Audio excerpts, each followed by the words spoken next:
Alors, si je ne me trompe pas, c'est la 55e étape. Ce matin, J-5. Dernière étape dans le Morbihan. Je quitte Bernay, où j'ai été accueilli très chaleureusement par Nadia et David Guillot. David étant le maire de Bernay. Et leurs enfants, leurs 4 enfants.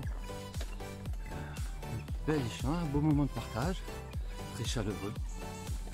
Voilà, et donc ce matin à 7h35, je quitte Bernay pour me rendre à Gourin. Étape moyenne, comme toutes les étapes de ces derniers jours, aux alentours de 28 km, 28-29 km. Cette différence, c'est qu'aujourd'hui, je vais reprendre du dénivelé. Donc, ça va être un tout petit peu plus longue. Gourin, où je suis passé l'année dernière déjà, où j'avais été reçu très gentiment. Et là, je vais chez Isabelle et Ronan. Isabelle étant atteinte de la sclérose en plaques, et j'espère que je vais retrouver, que je reverrai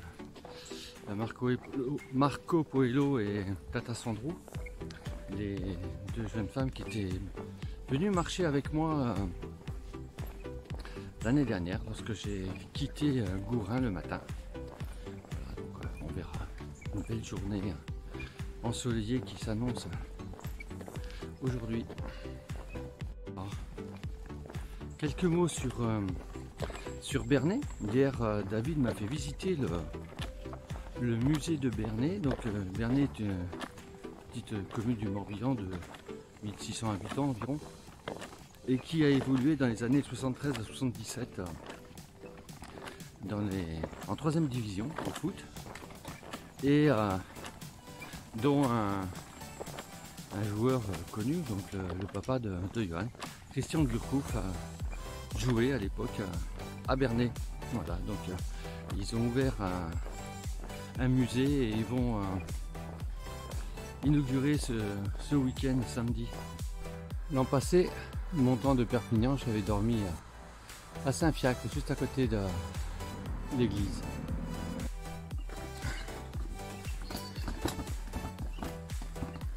Un petit sentier sympathique pour arriver à la forêt.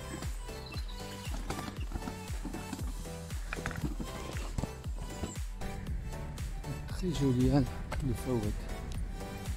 Alors toujours avec des charpentes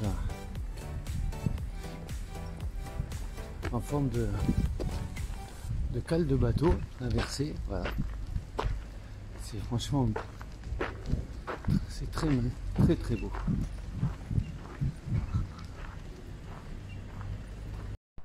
Voilà le cas typique rencontré. Voilà. Donc théoriquement le chemin continue là.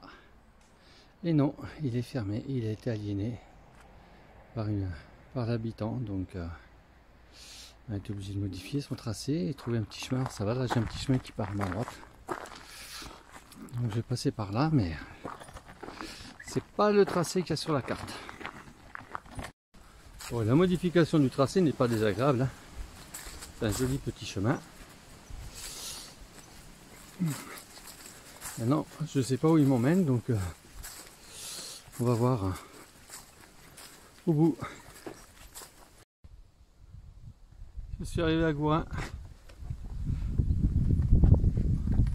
Encore, là je rentre dans le village, encore 2 km à faire pour arriver à la mairie. L'an passé, en arrivant de Perpignan, j'étais arrivé par en bas de Gourin, et là j'arrive en haut de Gourin, donc avec, vous allez voir, on va découvrir un peu plus bas, si je ne me trompe pas, la statue de la Liberté. Je ne sais plus où elle est. Donc la statue de la Liberté qui a été déposée ici, puisqu'il y a un très grand nombre de gens de Gourin et de la région qui sont partis aux États-Unis à l'époque où justement Ici, la vie était très difficile, donc voilà. Et c'était la première chose qu'ils voyaient quand ils arrivaient à New York.